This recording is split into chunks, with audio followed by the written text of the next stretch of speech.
Bonjour et bienvenue à ce nouvel épisode de Photoshop les bases. Aujourd'hui, on va regarder un outil de productivité, ça s'appelle les actions. Pour ceux qui ont fait de l'Excel, du Word ou ce genre de choses, c'est des macros. Donc on va pouvoir comme ça enregistrer le boulot qu'on fait et on va pouvoir le reproduire. Donc où est-ce que ça se trouve? Alors je vous rappelle qu'on est en fenêtre, espace de travail, photographie, d'accord? Et là vous avez fenêtre, action. Donc là vous avez un truc qui s'ouvre, où on a des groupes d'actions, et à l'intérieur de ces groupes d'actions, on a des actions, d'accord? Et à l'intérieur de ces actions, on a tout ce qui est fait. Donc vous en avez comme ça toute une série, et vous avez éventuellement même des valeurs à l'intérieur. Donc on va créer, ici vous avez plusieurs choses, effacer, rajouter une action, créer un groupe d'actions, exécuter, enregistrer, arrêter. Donc là on va créer un groupe d'actions qu'on va appeler oui photo, ok. Et imaginons que vous fassiez souvent un cadre noir avec un petit liseré blanc ou crème à l'intérieur. Donc on va créer une nouvelle action, d'accord, qu'on va appeler cadre noir. D'accord, ensemble oui photo, touche de fonction non, parce que vous pourriez aussi décider de l'affecter à une touche de fonction. Couleur, c'est si vous voulez mettre une couleur particulière sur le truc. Non, on va faire sans, on va faire enregistrer. Ok, donc là vous voyez le petit bouton rouge, il est allumé, je suis en train d'enregistrer mon action. Donc ce que je veux faire, c'est un cadre noir ici, on va dire de 2%, 3%, autour, 3% de l'image, ensuite un petit liseré dans les tons crème et encore un petit cadre noir dans les 8%. On va dire quelque chose comme ça ou dans les 7%. Donc je fais image, taille de la zone de travail, je vais travailler en pourcentage. Je vais dire que je veux, allez, on va dire 3%, et l'autre je le ferai à 7%, 3%. Couleur d'arrière-plan de la zone de travail noir, oui, c'est ce que je veux, et je fais OK. Donc là, j'ai mis mon petit truc noir autour. Ensuite, je vais faire sélection, tout sélectionner, édition, contour. D'accord, contour, et j'ai dit que je voulais un contour, un pixel, oui, c'est bien. À l'intérieur, oui. Je veux quelque chose d'assez clair dans les tons crème, donc on va dire quelque chose comme ça. Voilà, donc c'est plutôt clair. Je fais OK, mode normal, opacité 100, très bien. Et ensuite, alors vous ne le voyez pas parce qu'il y a la sélection, je vais désélectionner, d'accord? Alors vous le voyez à peine, mais dès que je vais remettre du noir, vous allez le voir. Donc image, taille de la zone de travail à nouveau. Ce coup-ci, je veux en pourcentage, je veux du 7%. Comme ça, j'aurai 10% en tout. Très bien, ce coup-ci toujours en noir, très bien, OK. Donc vous voyez que j'ai ici mon, alors je vais zoomer, vous voyez que j'ai mon petit liseré ici, qui pourrait être plus large, mais c'est juste pour montrer, et je vais arrêter. Voilà. Donc là, vous voyez que j'ai fait taille d'une zone de travail, j'ai défini une sélection, j'ai fait un contour, j'ai à nouveau défini une sélection, mais en fait vers 100, ça veut dire que j'ai annulé la sélection, et j'ai refait une taille de la zone de travail, ici, qui est en relative, 7% à partir du centre, avec une couleur d'arrière-plan, qui est du noir, on doit pouvoir le voir si on fait ça plus grand, qui est du noir. D'accord? Et maintenant, ce truc-là, si je vais sur une autre image, donc je vais aller là sur une autre image qui n'a strictement rien à voir, d'accord, qui est une espèce de planche de bois, si je me mets sur cadre noir et je fais exécuter, ça me fait la même chose. Voilà, ça m'a fait mon cadre noir avec mon petit liseré. Je vais encore sur une autre ce coup-ci qui est carré, d'accord, ce qui a un peu rien à voir, et voilà, ça me fait de la même manière mon petit cadre noir. Donc ça vous permet, vous voyez, d'enregistrer un peu des actions que vous allez faire tout le temps. N'enregistrez pas ça si c'est une action ponctuelle. Je veux dire, si vous la reproduisez pas, ça n'a pas d'intérêt. Alors, sur le net, vous allez trouver plein d'actions qui font plein de choses, mais attention, la plupart ne vont pas marcher avec votre Photoshop en français. Il faudrait être en anglais, Pour des choses qui sont toutes bêtes, lorsque vous créez un calque dans la version française, il s'appelle calque, hein, donc si je crée un calque là, il s'appelle calque. Dans la version anglaise, il va s'appeler layer. Donc si vous avez des actions qui vont chercher layer, elles ne vont pas le trouver puisque vous avez calque. Donc ça, c'est les choses auxquelles vous allez être confronté si vous essayez d'installer des actions que vous allez trouver sur le net ou du commerce, hein, gratuites ou payantes, il y en a plein. Donc ça, les gens qui travaillent vraiment avec des actions, souvent passent leur Photoshop en anglais parce que la majorité des actions ne marchent pas avec le Photoshop français. Mais vous pouvez quand même faire les vôtres. Et d'ailleurs, on va faire l'exercice.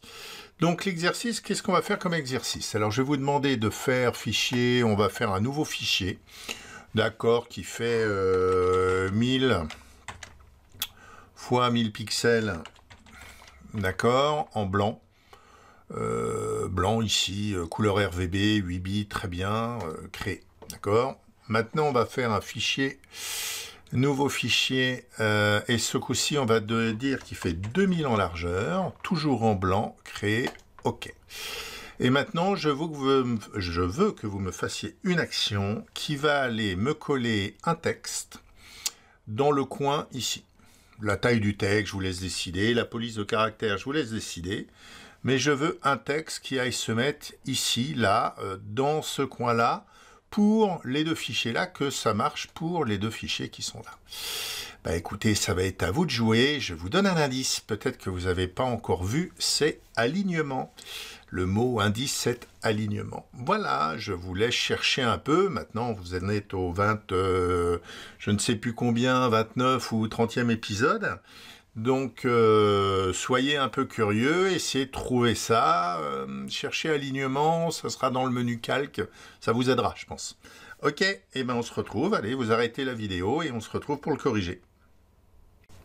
Donc c'est bon, vous avez réussi à faire cet exercice. Alors, on va aller ici dans le groupe Oui Photo, on va créer une nouvelle action qu'on va appeler texte, d'accord. Puis au début, vous avez dû vous dire, mais pourquoi il nous embête avec cette histoire d'alignement? Moi, je vais prendre du texte, je vais dire qu'il est aligné à droite.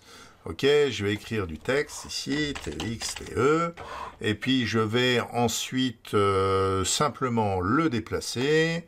Je vais aller mettre dans le coin ici, là où je voulais le mettre. Très bien, je voulais le mettre bien au bord là. Et puis, je vais arrêter mon enregistrement et je me dis que c'est bon. Donc, je vais sur l'autre, ici, hein, puis je vais l'exécuter, on va vérifier tout de suite. Je retourne sur texte, l'exécute, puis on voit que c'est pas bon. Alors, pourquoi c'est pas bon? Parce que là, j'ai fait un déplacement, et un déplacement se fait toujours par rapport à une origine. Et dans Photoshop, les origines, elles sont plutôt au centre des images. Hein. Donc, tout ça, c'est calculé par rapport au centre des images. On peut même aller voir ici ce qu'il a fait.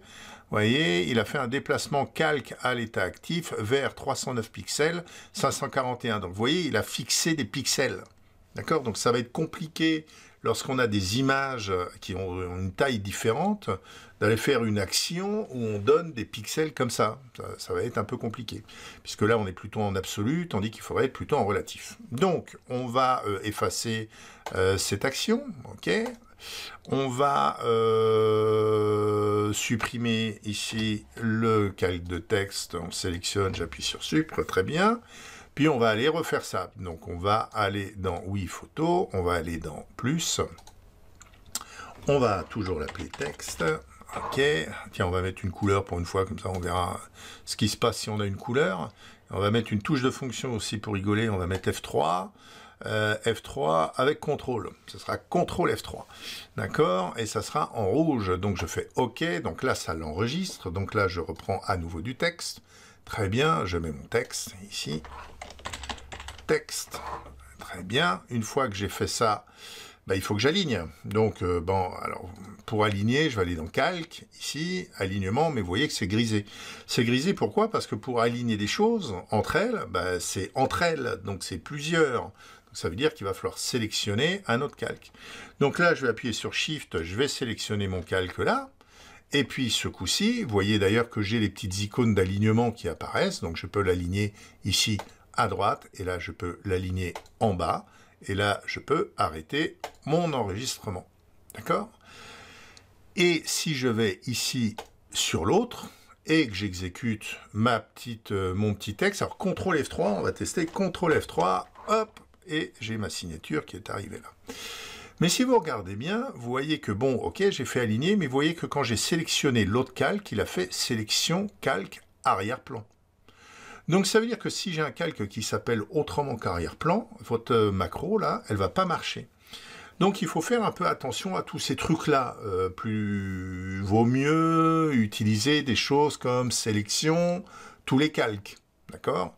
À part que ça ne marchera pas parce que ce calque-là, il est verrouillé. Donc il faudra d'abord le déverrouiller. Donc je veux dire, il y a des pièges dans les actions. Faites attention. Certaines actions qui sont faites vont marcher avec vos photos, mais marcheront absolument pas avec d'autres photos pour des petits détails de ce style, arrière-plan, layer, et ainsi de suite. Voilà, écoutez, on va s'arrêter là pour les actions.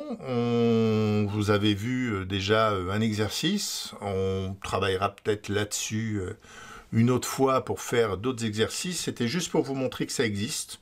Ça peut être utile. Alors, personnellement, moi, je les utilise pas du tout, dans le sens où je mets plus de cadre autour de mes photos, donc ça c'est fait. Je pourrais éventuellement utiliser Mogrify dans Lightroom pour le faire. Je mets pas de signature sur mes photos, ça c'est fait aussi. Mais je pourrais utiliser Lightroom également pour le faire. Et j'ai pas de traitement assez systématique sur mes photos pour m'amuser à faire des actions. Maintenant, si j'étais un photographe pro, avec mon style à moi, avec, je dirais, ma manière de travailler toujours les photos et que j'aime pas forcément Lightroom, puisque dans Lightroom, vous avez les presets, hein, ça va être assez pratique, oui, j'utiliserai peut-être les actions Photoshop. Mais dans certains cas, ça peut être pratique, sachez que ça existe, et comme je vous ai dit, faites attention, si vous allez télécharger des actions ou vous achetez des actions, souvent ces actions-là ne vont pas marcher à cause de petits détails, comme je disais, un arrière-plan qui va être background, layer, calque, ou ce genre de choses. J'espère que ça vous a plu, ça vous aura donné des idées dans votre travail. Je pense que pour beaucoup, hein, ça peut être utile si vous avez des choses un peu répétitives. Et puis on se retrouve au prochain épisode. Merci, au revoir.